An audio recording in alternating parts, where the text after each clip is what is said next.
I wear long sleeve shirts under short sleeve shirts under long sleeve shirts. Wow, oh my God. You're awesome. God. Number 10. Overplucked eyebrows. Fashion is a nebulous thing that always changes with the times.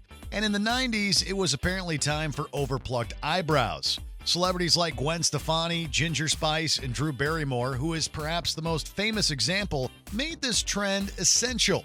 I just don't understand why you keep setting yourself up to get hurt, that's all. You should talk. This inspired many of us back then to grab the tweezers and get to work. But like many out-of-date fashion trends, some have grown to regret it in retrospect. That's not to say that people can't pull off the look or that there's something inherently wrong with having thin eyebrows. If you let it be about you, then you're screwed, you know? So you have to stay separate from what's happening and you have to be somewhere else. But in a time where it seemed like everyone was doing it, many people just didn't do it right. The 90s certainly have a distinctive look, and that definitely includes overplucked eyebrows. It's finally over. You think? Number 9. Waterbeds. Daddy, can I have a waterbed? Please, Daddy, can I have a waterbed? These were the cornerstone of many children's bedrooms through the late 80s and early 90s. There was just nothing better than excitedly running into a room, jumping onto the bed, and experiencing the sensation of being sloshed around by water. Check out the bed. Waterbeds have actually been around since the 1830s, when they were used in a medical capacity. The waterbed we know today was created in 1968 and became incredibly popular throughout the 80s. Huge savings on your waterbed now! They earned 22% of the bed market share in 1987 and remained quite popular into the 90s. The waterbeds on the bed! But the novelty eventually wore off, and the waterbed became a cultural relic. In 2013, waterbeds accounted for just 5% of the market. Number 8. Short sleeves over long sleeves. Another quintessential 90s look was wearing short sleeve shirts over long sleeve shirts. Just doing my part to the deconstruction of America. This trend originally got its start back in the late 70s before gaining traction throughout the 80s. However, it peaked in the early 90s around the time Kurt Cobain rocked the look in the Smells Like Teen Spirit music video and quickly became one of the defining looks of the time. Unfortunately, or maybe fortunately, it's more rare to see much of this double-layered look these days. Isn't that great? It's one of the many relics of the once popular grunge era, and it's now mostly the stuff of nostalgia and jokes. Wow, if he says one more cool thing, he's in. I wear long sleeve shirts under short sleeve shirts under long sleeve shirts. Wow, oh my God. You're oh my awesome. God, you're so cool. Awesome. You've checkmated my teenage cynicism. Number 7. Spray butter. There are many substitutes for butter out there, and one of the most famous is... I can't believe it's not butter. This still existent low-cost alternative was first marketed to the American public in 1981. However, it received a significant expansion in the late 80s after the company was acquired by Unilever. It's the premier spread flavored with real sweet cream buttermilk for a fresh butter taste, but without the cholesterol. How civilized. I can't believe it's not butter.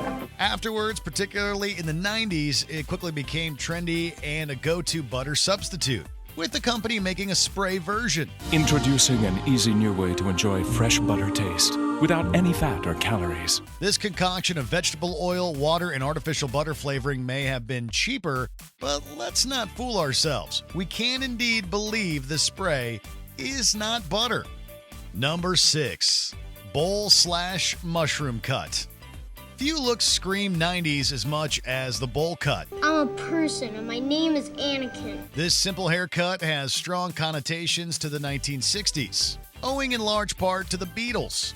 But it enjoyed a big comeback throughout the 90s with popular celebrities at the time, such as Nick Carter and James Van Der Beek, rocking variations of the do. It was even made into a joke in Dumb and Dumber, with Jim Carrey sporting a particularly heinous and hilarious bowl cut. Come on, give me that booze, you little pumpkin pie hair-cutted freak. Come on.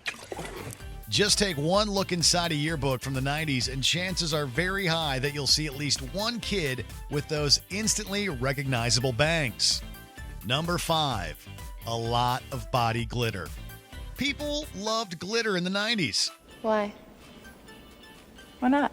Every form of makeup came in some type of glitter variety, whether gels, sprays, powders, you name it. Celebrities and everyday people alike just adored the stuff. Simply walking down a busy street could sometimes be like watching a fancy light show. This trend was primarily led by pop artists like Christina Aguilera and Britney Spears, who often came across as walking disco balls. It certainly looked unique, but it proved an incredible pain in nearly every other regard. Body glitter was messy, hard to clean up, got absolutely everywhere, and was borderline impossible to get off your skin. Number 4, the Macarena. Then it's head, shoulder, side, butt, swish, then turn. Got it. Did people genuinely enjoy the Macarena, or was everyone just doing it ironically?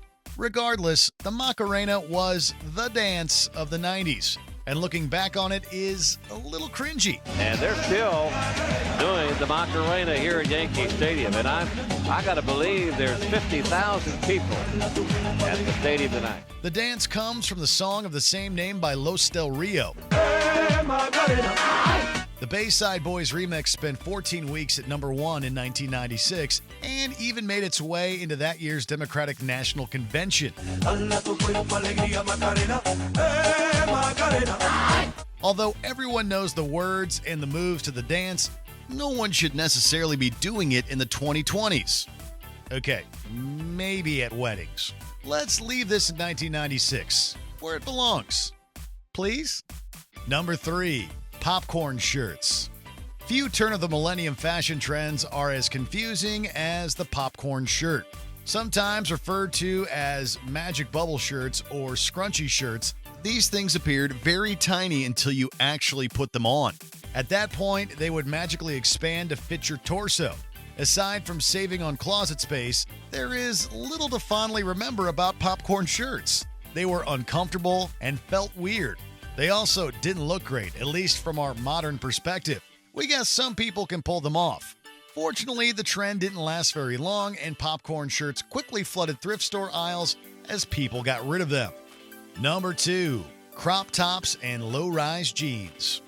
If one female fashion trend dominated the late 90s and early 2000s, it was the famous crop top and low-rise jean combo. What do you think? The pants were notable for their low waist cut that allowed hip bones to be exposed.